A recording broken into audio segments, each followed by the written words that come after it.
traditionnellement connu dans la vie de l'Église comme le mois du rosaire. Et l'Église recommande vivement aux chrétiens, à travers l'Église universelle, de prier le chapelet. Alors c'est une prière que, comme je l'ai dit, qui s'est inscrite dans la tradition de l'Église depuis le 11e, 12e siècle, disons depuis le Moyen-Âge, et elle s'est structurée jusqu'à avoir la forme que nous en avons aujourd'hui.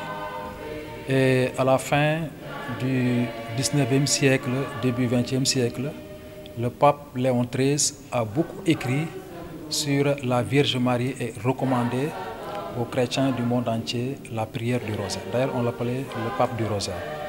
Alors, le rosaire, c'est une prière méditative, une prière qui est basée sur la contemplation, donc une récitation répétitive du chapelet.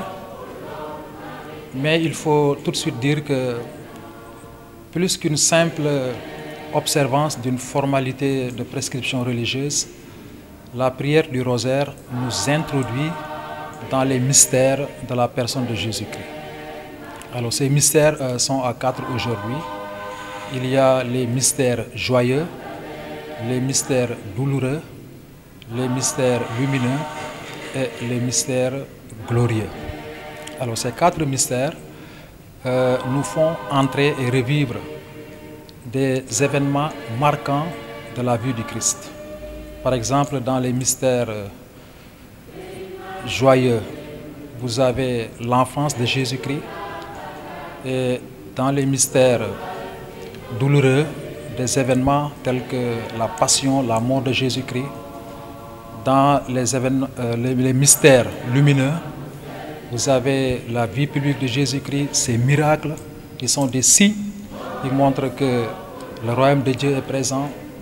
Ce royaume, c'est le royaume de la paix, de la justice. Les miracles de Jésus-Christ dévoilent que la grâce divine est en action dans le monde et le salut promis par Dieu depuis l'Ancien Testament est en train de se réaliser. Donc les mystères, les miracles, je veux dire, nous permettent de découvrir cet aspect de la vie de Jésus-Christ. Et dans les mystères joyeux, des mystères glorieux, sont axés sur la résurrection de Jésus-Christ, mais également le salut qui est promis par lui. Donc tous ces événements de la vie de Jésus-Christ, nous les revivons à travers la récitation du rosaire. Mais également, il y a des événements de la vie de Marie, parce que dans la récitation du rosaire, le chrétien médite les mystères du Christ, comme je l'ai dit, mais se laisse accompagner par Marie.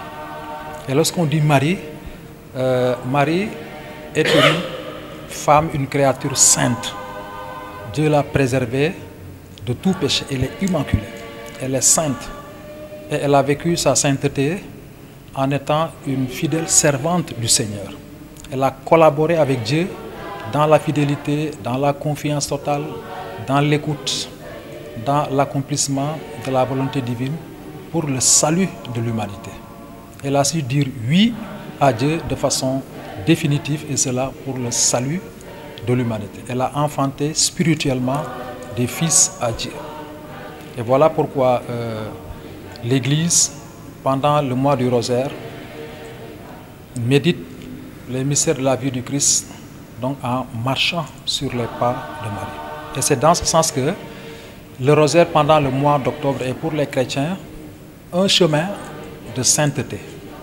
Parce que le chrétien qui récite le rosaire se laisse aider par Marie et progresse sur le chemin de la sainteté qui est la vocation chrétienne.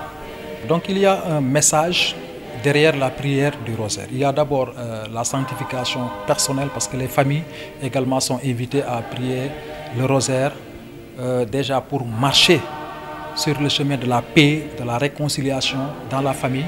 Mais à l'égard de l'humanité, l'élément de paix est essentiel. Parce qu'aujourd'hui, nous constatons qu'il y a beaucoup de violences, de menaces entre les États. La situation aujourd'hui que vivent l'Ukraine et la Russie, ce sont des événements qui interpellent les chrétiens. Et Marie, qui prie toujours pour nous, auprès de son Fils Jésus-Christ, peut toujours intercéder pour l'humanité, pour la paix, pour l'amour, la réconciliation, la fraternité, la communion entre les êtres humains. Et le rosaire invite chacun de nous, à l'image de la Vierge Marie, d'être un instrument de paix. Prier pour la paix, prier pour la réconciliation, mais être soi-même instrument de paix et de réconciliation. Ainsi, chacun peut se laisser transformer par la prière du rosaire pour être un acteur, pour être un collaborateur de Dieu, pour des familles unies, des familles réconciliées, mais pour une humanité de paix et de réconciliation.